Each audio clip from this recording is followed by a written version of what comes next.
Hey everybody, it's Book of Katherine. I hope you're doing well. So it is December 2019, and I'd like to talk to you a little bit about being chronically ill in whatever way you're ill, whether it's severe chronic pain, or if it's OCD, or if it's lupus, if it's disability, if you've lost mobility, if it's mental illness, if it's depression, whatever it may be, whatever sort of illness that you're dealing with, if you have a partner that you live with and they help you deal with it, or if you live with it alone. And now we're coming into the holidays. This is the time where we normally go around family and or go to Christmas parties and things like that, or work parties, and then we have to hide it, or we end up getting into awkward situations where people ask about it and they ask how you're doing, and you don't really have good answers. And I have the hardest time actually talking with my tax consultant. That's my hardest person to talk with. So I want to talk to you about a little bit about that, because there was just an episode on Dr. Phil. And if you've been following me on Twitter at all, you know that I kind of have a severe love-hate relationship with Dr. Phil. Like, there's some things that really, really anger me about him now. From past episodes, but now new episodes. There have been some new episodes that have been very, very good. So it's just like this love. There are some things that, like the concussion information. So there's like this super like amazing things where I think it's hurt the justice system dramatically, hurt the justice system and the opioid crisis in America dramatically. But then on the other hand, I'm like, and promoted BASF dramatically, but on the other hand has helped other issues amazingly well as well. Like, that's just brought some things to light. So it's just this dramatic love-hate relationship now. One thing that was amazing that kind of actually kicked my butt is I'm realizing, like, why do I watch the show if, like, I think that it's this interrogation style tactic and stuff like that that's manipulative. I'm like, why do I watch it? I'm like, because there are oftentimes real people on the show that I get to learn about. And you should know that the show dramatically changed. And it turns out that he stopped renewing his license around 2009. That's when that show dramatically changed, by the way, when all of a sudden it turned kind of into Jerry Springer. And now it seems to be turning back around into somewhat of a more like the show. They're actually reposting older shows from pre-20 where it seems like it's actual counseling advice. So they may be circling back around to that, or something. The show may be demanding it. But when it turned kind of Jerry Springer, that's actually around the time it turns out that he stopped renewing his license, kept the name Dr. Phil, but stopped renewing the license. But anyway, there was a show about a man who had severe OCD. And at the opening is very, very different way the show went. I've never seen the show go this way. But in the very beginning, he's just like, why'd you hide it from friends and family? The wife helped the husband hide it, and it very much and as it got more and more severe, and it very much reminded me, it's very much a mirror of my husband and I, and how we are realizing as we come to terms with my head and my possible TBI or concussion, and they're getting all the we're treating for it and successful. I'm finally getting better, so the TBI or whatever, along with the spine injuries, we're realizing now, like, how much being together and how much we hid and we didn't even notice. For example, like, he always lived near the house. We owned a business together, right? We owned a business together, and that's how we met and, like, fell in love and everything like that. So we owned a business together. And so the house was always, like, nearby his work. So he always, like, came home for lunch. We didn't really notice when he had to start making meals for me. Like, that was something the occupational therapist had asked. Like, I hated it. I hated losing that ability. And it made me, I felt so helpless and everything like that. But we didn't know to, like, we were saying, like, oh, I'm staying in bed a lot to my doctors. We didn't know to say she's lost the ability to make her own meals. Like, to actually say that was the thing, because I lost it so slowly and so gradually. And when we talked to friends, we had such a hard time actually explaining what was happening. And it was hard to invite people over because the house would just be such a wreck. Like, we wouldn't have the ability to clean out the trash. We didn't have time. We were at doctor's appointments all the time. The house would become more and more a wreck. Remember I said that do what you can to get someone to come and help with the housework, because we were at appointments all the time. It was his caretaking was taking on our entire life. Like, I don't know how the woman with OCD was able to keep her house clean. I don't know. Well, maybe they weren't at doctor's appointment. We had at one point like 13 doctors, and that was it. Our life was just, and they were far away, and the whole life was just all about refilling medications. And I remember at one point, I finally documented it, how long the hospitals aren't great about, with all the regulations about refilling medications and all these things. And there's just such an array when it has to do with your central nervous system, which is like all my medicines for it turns out they're like all central nervous system medications. There's all sorts of regulations on the whole span of them. And just to get a refill, I finally documented it once on just like a normal medication that I don't even think there are regulations for it. I documented it once. And it took us 30 hours in a month of just being on the phone, trying to get the hospital, just my doctor, just trying to get a hold of my doctor to refill it. And this is at the time, come in, hello, Lila, just trying to get the doctor, just to get through to a nurse to get to our doctor. That's when they had email communication with the doctor. But then we found out that, oh no, the nurses actually check. They read it first before it gets to your doctor, and it caused just all these problems. And finally, I had to write a letter to the administrator at the hospital and be like, look, this is what it's taking. This is what's happening. But it turned out like the hospital is the worst in the entire state. It's known as the worst in the entire state. And the customer care, she actually told me, she's like, well, I've been in charge of customer care for the last 25 years. And I'm like, okay, if you're the worst in the state and they've kept you, like, obviously nothing's changed. I knew right then. But anyway, so they ended up giving me our own nurse who handled all of my medications, because I have so many. And we only go through that nurse. And that finally eliminated some time. But my point is that how do you explain that to friends who knew you before? And my tax lady is a perfect example of that. But Dr. Phil was basically saying, like, why are you hiding it? And I'm wondering if we had been more upfront with our friends about what was really going on, would we have seen more earlier? Like, I noticed when I started filming, I guess my whole point of this is that as Christmas comes, you're going to want to hide this. And my encouragement to you is don't hide it. My encouragement to you is to talk about it. Be honest about it with family and friends. Now, if they're not receptive to it, like if they're rude about it or whatever, you don't have to tell them about it, but don't hide the symptoms. Don't lock yourself in a back room or whatever. Like, it was really hard. But I did it, like, when I think I told you on Twitter. I told you on Twitter. I tweeted about it.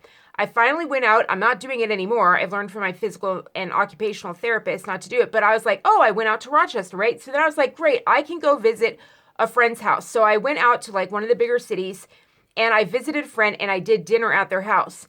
Boy, that was a wake-up call.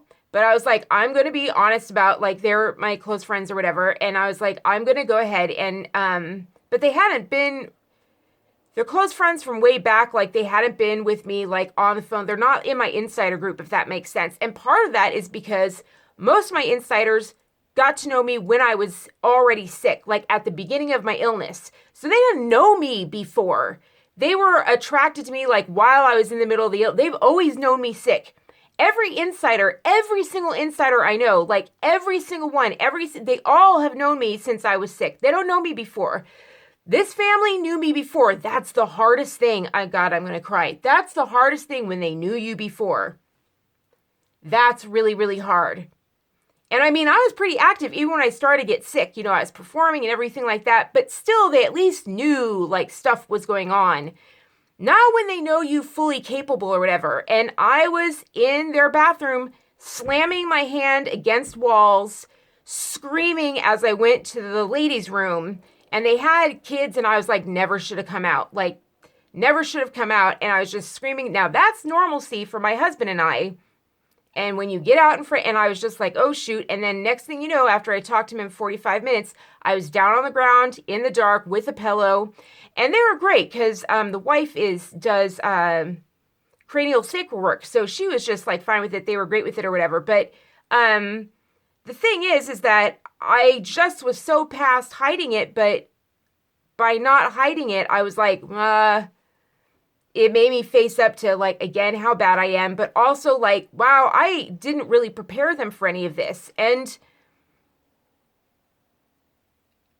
part of that is because we were so confused. We just didn't understand what was going on. We didn't know what to tell them. And all we could tell them was, the doctors don't know. The doctors don't know. And you want to end up closing behind and hiding it. And I guess the only thing I can say is, if it's that bad that you want to close it up and hide it, then honestly, the video diary, I guess this is just my story with hiding it and coming out and helped me. There's been a big turnaround since I started doing the YouTube channel. And I said on my Twitter, like, there's been a big turnaround since doing YouTube. What YouTube did for me, if you saw my Rewind 2017, when I recorded me saying, I can't feel my legs. I can't feel my legs. See, what would happen is I'd forget it. Like, I'd forget. Remember, I have memory loss. I don't remember the next day. So I get to the doctors and they'd be like, what's up? And I just had no memory. And I'd be like, the chronic pain is bad. The bad pain is bad. The pain is bad. But because I would only go to the doctor on a day I could actually move and have mobility, I would only have memory. I'd be like, well, I can move and get in. That's what I'd have memory of. And I'd be like, well, I'm in bed all the time. But I wouldn't have a memory of like all this like exact symptoms until I like chronicled it. But until I videotaped it, that stuck, and watching it back and back and back, that kept it in my memory. And I was like, this is freaking bad. I don't have legs. I'm not being urgent when I go into my doctors. I'm going into my doctors and trying to make them happy and be like, look at all that you did for me. Like, this is great. Like, this is all that you're doing and it's working for me. Instead, I was like, this is not working for me. These are all the areas that are not working for me. Thanks a lot for this, but what about this? Thanks a lot for this, but what about this? What about this? What about the fact that I can't feel my legs? You know what I mean? Like, it really made things a lot more urgent for me because I started videotaping it. And you may be like, well, what about your insiders? Didn't you talk to your insiders? Didn't they tell you like things were really, really bad? They knew what was going on with your health. Yeah, let me tell you about that. Like, let me be honest with you. And I have changed that. I have changed that a bit. And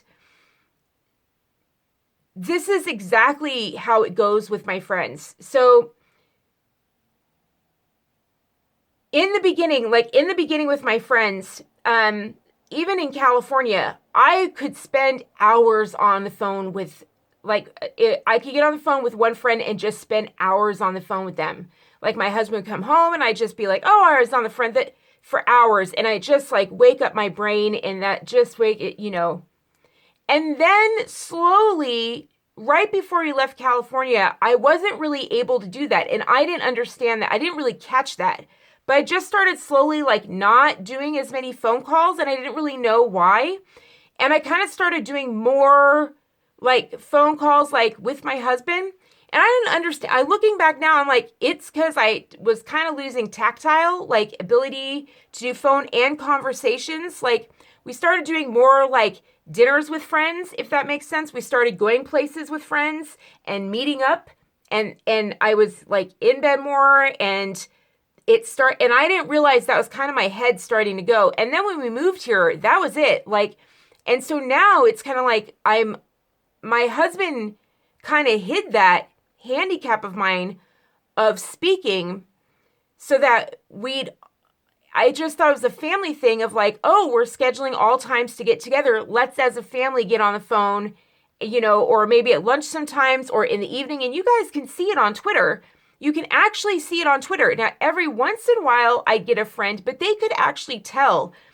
It would actually bother me, like they really, really want to hear from me after a doctor's appointment.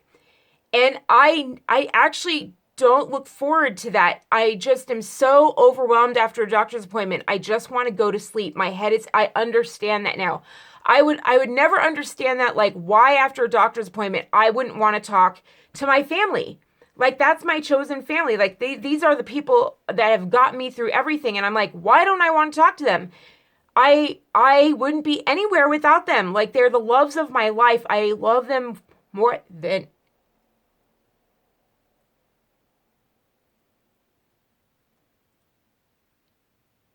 like, I really didn't understand the word family until these people. So why wouldn't I want to talk to them? And I get that now. Like, my battery was drained, my head. I had moved my body up flights of stairs. I had taken in a ton of sensory. My brain would be shutting down. And then I'd have to talk to not just one person, but it would be like, a group phone call, whoever could be on the line, and then they'd share with whoever wasn't able to be on the line. But it'd be multiple people on the phone. And it'd just be like so much to handle. And I get that now, like, why that was so hard, and they'd want to know how it go. But I always did it because it was also, like, it's family, obviously. But that was pretty much the only time I talked about my health. And the reason why that is because literally this is how the conversations go. Like, this is how I was still able to hide it. And even up until I did the videos, right? All these years, hide it.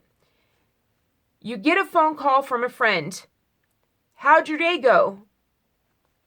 Excruciating pain. I really don't want to talk about it. Please just distract me from the pain. That's what your head is thinking. Like, talk to me about anything but the pain. Like, I don't want to think about the pain. I don't want to think about, you're like on this edge of pain. And you're just like, oh my God. And you won't really want to think about the pain, because if you start to think about how your day was, what you remember is the pain, escaping the pain, or they say, how are you doing today? And you start to just barely check into your body and you go into an episode.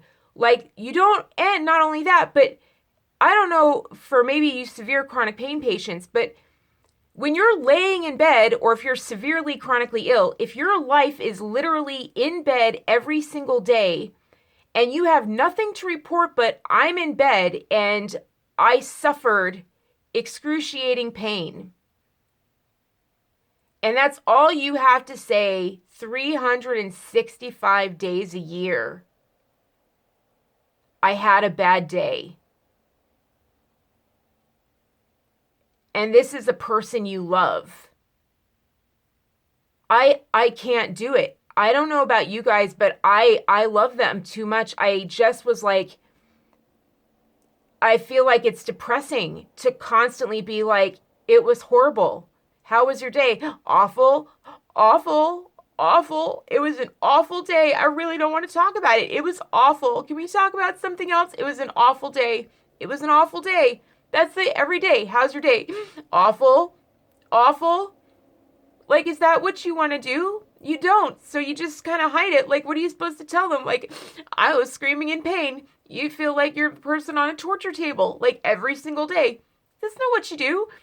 So you guys are going to get into Christmas and you're going to want to hide it and not say that. But my point is that it's okay to, now I've adjusted, right? Now that I've learned all this stuff and we've come to realization, here's how we work it with my friends now when they call. Part of it is that I'm getting better and clear-headed and I understand things better and I'm improving. So I'm able to give better reports, right? It's still bad days and still the chronic pain's bad. I'm realizing how bad, I'm like, what the heck am I able to handle? Like, oh my holy heck. I'm a boss in the pain department, but and adaptation skills are phenomenal. I can give workshops on that all day. But I should do a video on that now that I think about it. So, but, oh gosh, hold on. So what I've done now is that I have certain friends that work with me and track with me, if that makes sense. There are certain friends that I talk to about my health more often, that are more related and they know a lot more, like my trainers. like my trainers have kind of taken me on, trainers that work in Hollywood, they've kind of taken me on more. And so that the other friends know, they don't check in with me as much on my health. They don't ask like, oh, how's your health every day? They know the trainers in our family are taking care of me, and they ask them how my health is doing, and I'm okay with that. I'm like, check in with them. And my trainers work with me daily. Like my trainers actually track me daily. They ask me really, really good questions, and I ask them really, really good questions, like things about my water intake and things like that. It really is just like athletic training, and I'm really, really lucky to have them. Like things about my stretching, like, oh gosh, am I pushing myself too much here? Am I pushing, like really, really just watching it, and like they remind me about things about like, make sure you have a counter, like, because I have bad memory. They're like, make sure you have a counter. Like they made sure, like they work with my husband a lot. They made sure my husband get a watch for a counter so that when we do our walks, that we know that I walked like 3/4 of a mile, things like that, and making sure that I keep it low. And they help, the trainers really help offset the new thing, which is my other friends, which are performers and big huge, in lights or whatever. My job now is to keep things small. Like what I wanted to do at Thanksgiving was go out to Essex. I wanted to go up and travel up to Essex. I thought I could hit some big cities on the way, see some friends, just like maybe drive by and say hello, and then hit Essex. I really, really wanted to hit Essex. I was like, yay, hit Essex. Like, see where the first Constitution was written. I thought that would be a great, like, day or a day and night trip, like, over, like, whatchamacallit, like, bridge it over. I figured if I did Rochester, I could do, Rochester, we did in, like, a day or whatever. Great, see, that's what's my memory. We did it, like, you know what I mean, like, East Coast, everything's California's much worse or whatever. So East Coast, everything's like pretty close or whatever. So you can just go up and down and down and up. I'm so lucky, right? So everything's like within 8 hours, you can pretty much hit everything on the East Coast. It's so fantastic. So I'm like, oh, I got to Rochester. I want to see everything now. Like I want to see everything. And then we had to be like, no, after the physical therapist, I'm like, nope, can't see anything. And we had to stay in the entire Thanksgiving. That was very, very difficult. That was very, very difficult for me to do. I'm all over the place. I'm tired. Oh, well. So my point is that, these trainers are being like slow and steady, while the other people in my life they're all performers who push themselves.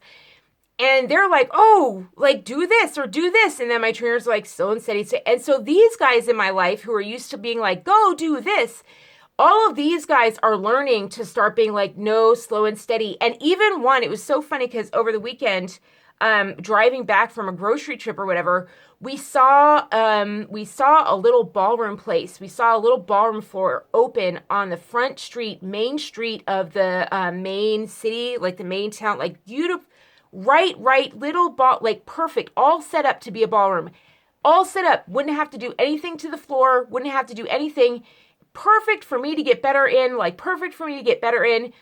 Just small, easy, like everything. It brings out all my business sense, brings out everything like that. And my friends were like, you should at least go. And we couldn't help it because we've owned a business before. Owning a business is easy. Owning a ballroom would be even easier. Like that's super. Owning a floor, are you kidding? Like I just throw in a bunch of yoga people in the morning, ballet in the afternoon, and then just work out in the evening, right? So I'm like, that's super, super easy. And I'm just like, well, I don't know about today's regulations from what the guy told me. He's like, well, we don't have a permit thing anymore. We have community development. And I had to work really, really hard to keep my mouth shut. And then he said, and I'll probably have to go with you I'll have to go with you to the community development department because depending on what you say to them, they'll change things on you on what you're allowed to. And I was like, that's the Soviet Union.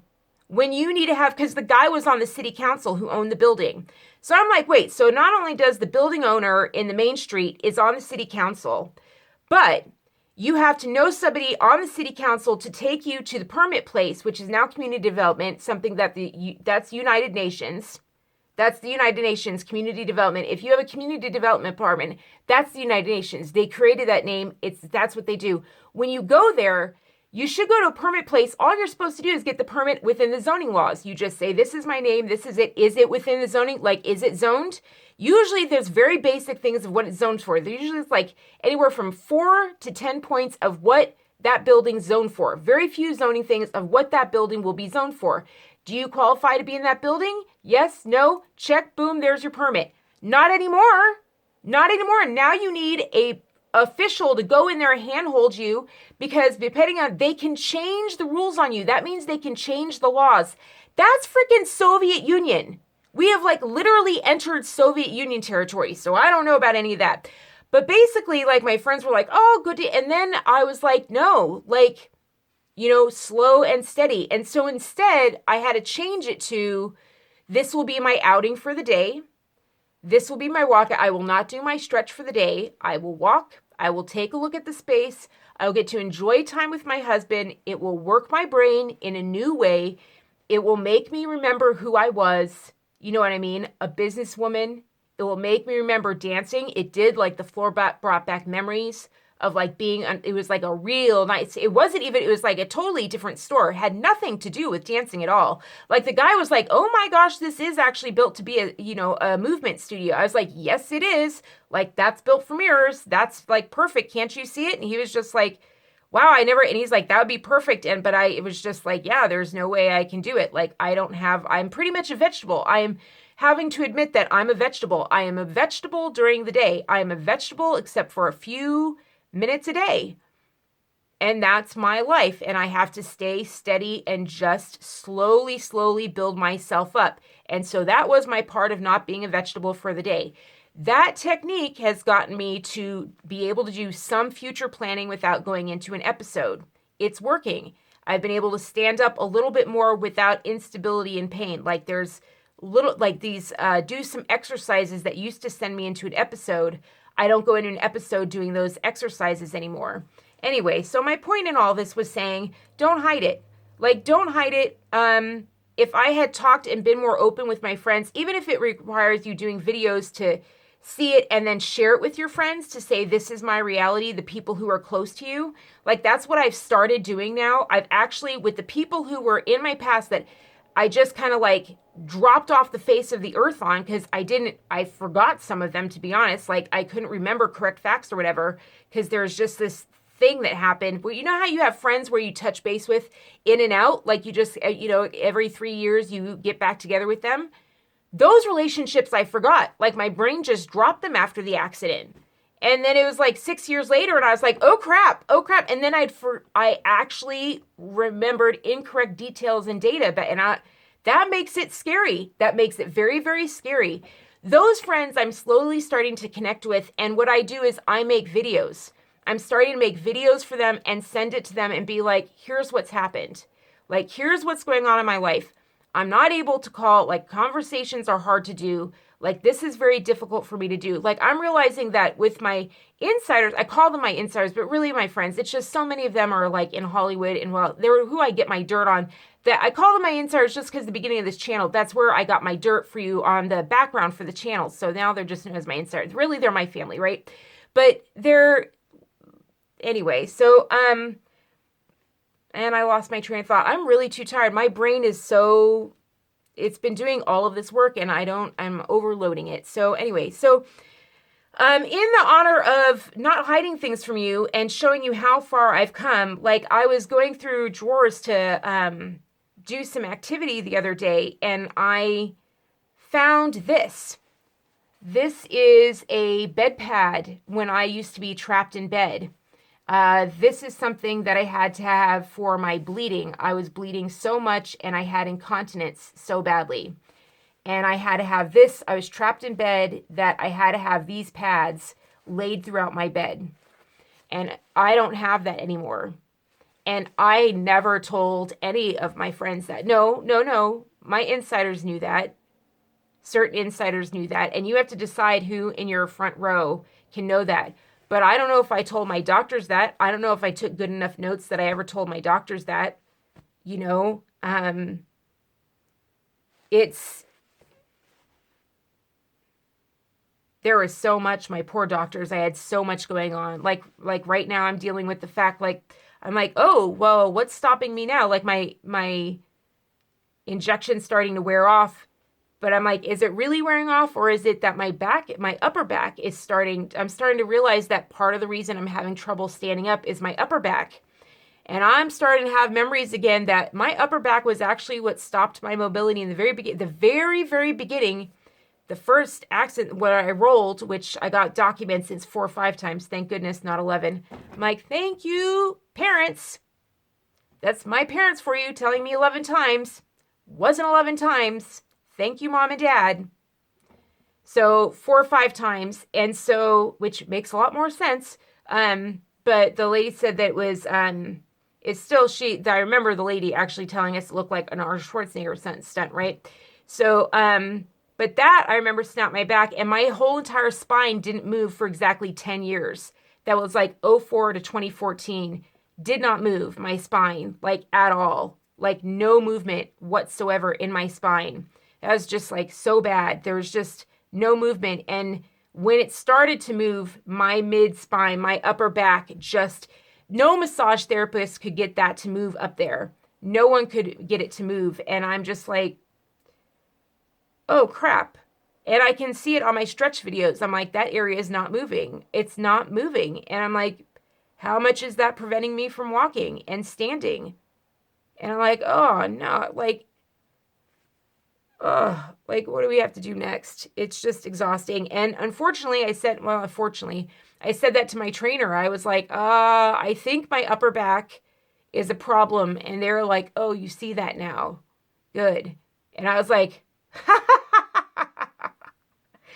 and that's good. Like my friends are good in that they also care about me enough they know, because this has been hard. Like that's part of it too, is that it's been hard.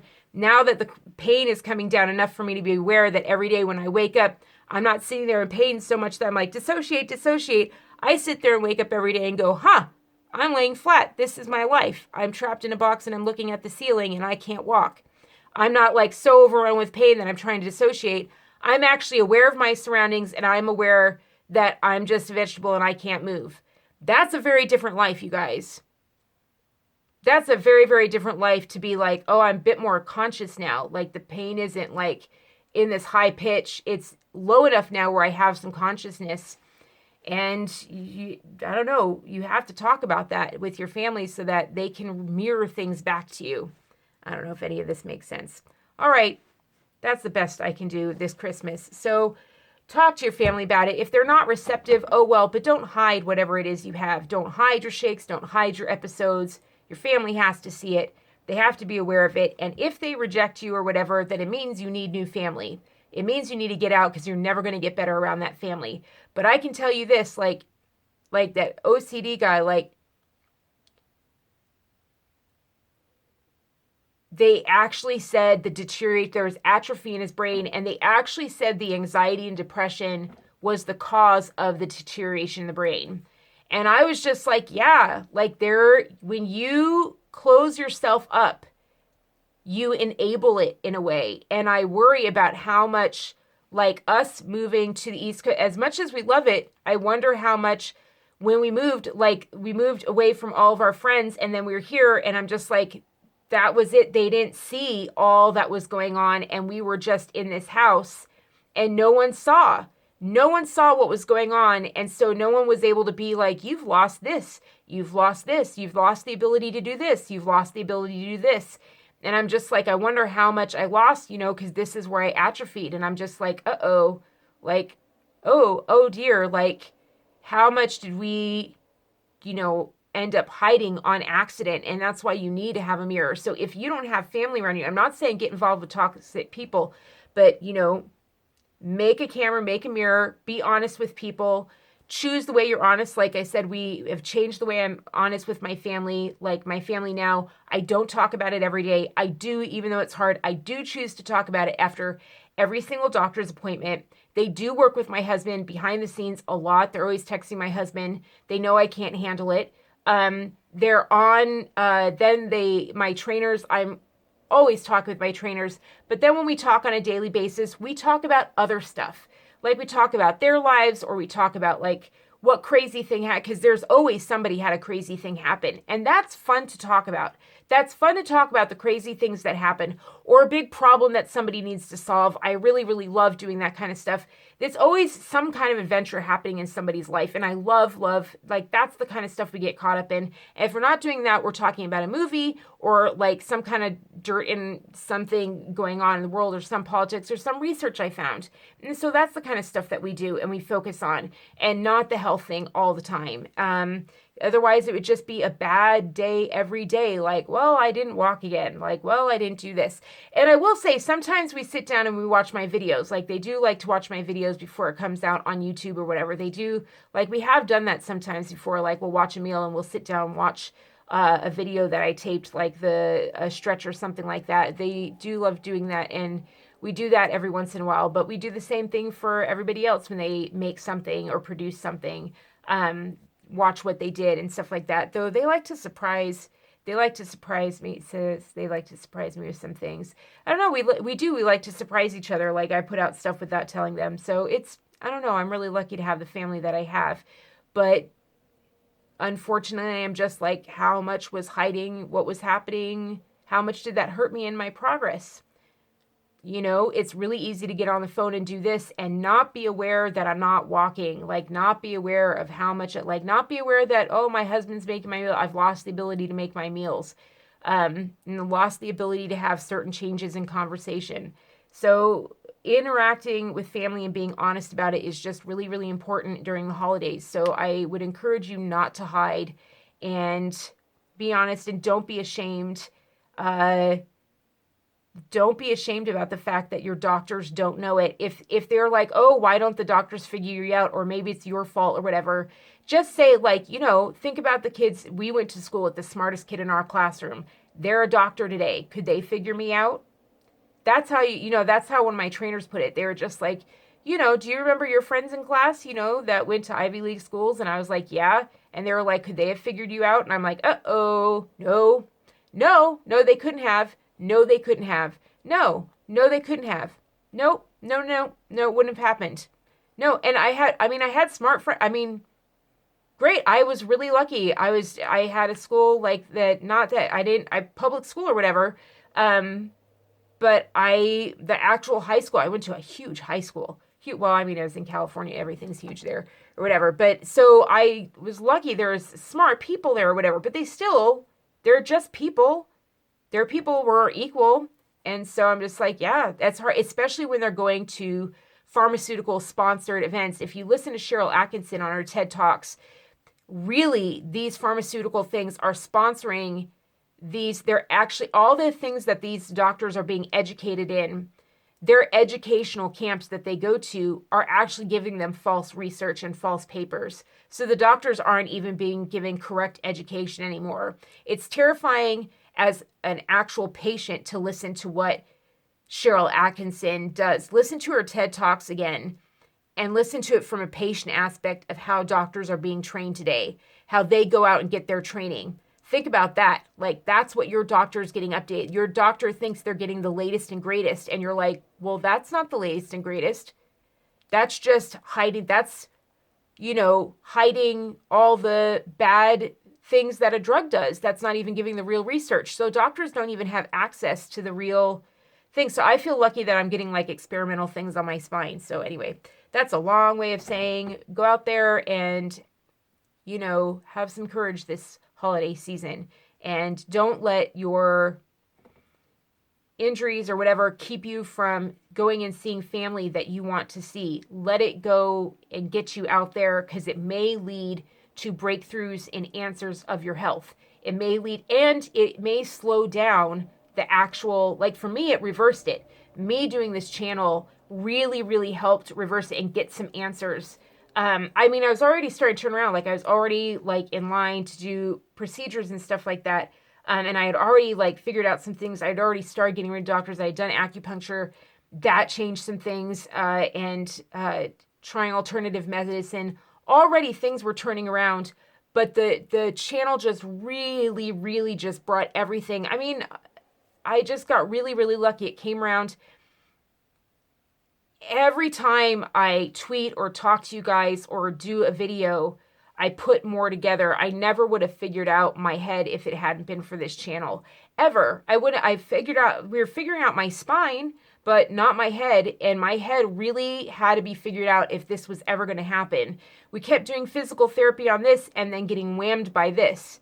Like the head would just stop it. And so we have to take care of the head while taking care of the spine. And it makes sense. You can't go through an accident that rolls and then go through an accident that smashes your head and smashes your legs and think that only one body part is going to get hit.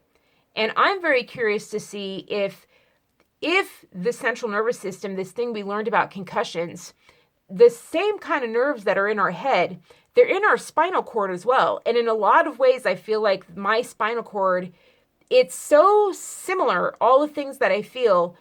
My spinal cord, in so many ways, the way that it reacts is so similar to my brain. And I'm really, really curious to see if there's a concussion syndrome on the spinal cord when it gets smashed or hit from the side and goes through these rolling things. Like my spine froze for like 10 years, right? And I'm really curious, like, if that spinal cord, all those nerves in there, if there's something at the very, very base level that happens, like if it gets in a jar, if it gets slammed, and the same exact thing that happens up here in the brain with a concussion, I'm wondering if it happens in the spine too. Because it's very, very interesting the way it wakes up when we do certain things, when we calm it down, and how it just wakes up the spine again. And I'm just like, that's very, very interesting. It's very much acting very similar when we do things that calms the head down, then my brain starts working again. I'm like, well, when we calm the spine down, then it starts working again. And I'm like, it's very interesting to me if they're going to start doing research into that now that they're figuring out how concussions work. So I'm like, are you going to go into the spine and see if the same thing is happening in the spinal cord? It's this big, huge cord of similar nerves that are just like this. And it's just so fascinating to me. I'm so sensitive as a dancer. My gift in dancing was being able to follow. I was very, very sensitive as a follow. I could follow a guy just with this single finger. I could just take that finger and close my eyes, and I could follow a man in whatever move he did. He could just pop out his hip, and all I'd have to do is touch that. He could pop his hip out, and I'd pop my hip, mirror his motion. Just by touching that finger, I was that sensitive. That was my gift. Kind of backfiring on me now as a chronic pain patient. So they put in a needle and I'm just like, oh, little to the left, little to the right. All right, you got a bone. All right, go ahead, swoop around. Like, and they're like, oh, you can feel that, can you? And I'm like, yep. So, but I mean,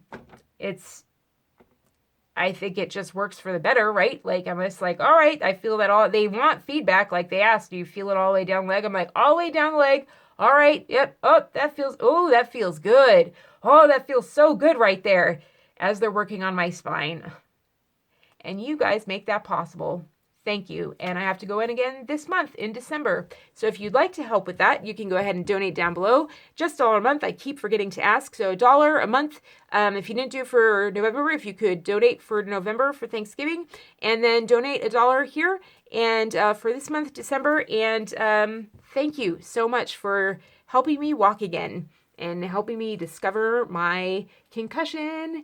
And have a great Christmas with family, and whatever it is that you have, don't hide it. And also, Dr. Phil said something interesting. She's like, well, they don't take it well. And he's like, what they think is none of your business.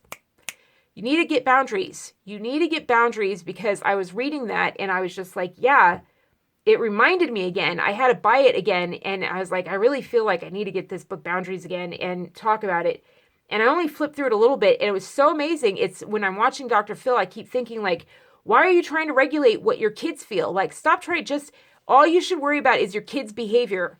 Like, when they fall asleep, take the phone and just take the keys, make sure they don't drive. But who cares what they feel? Let the kids rant and rave. I don't care what they feel. I care what they do.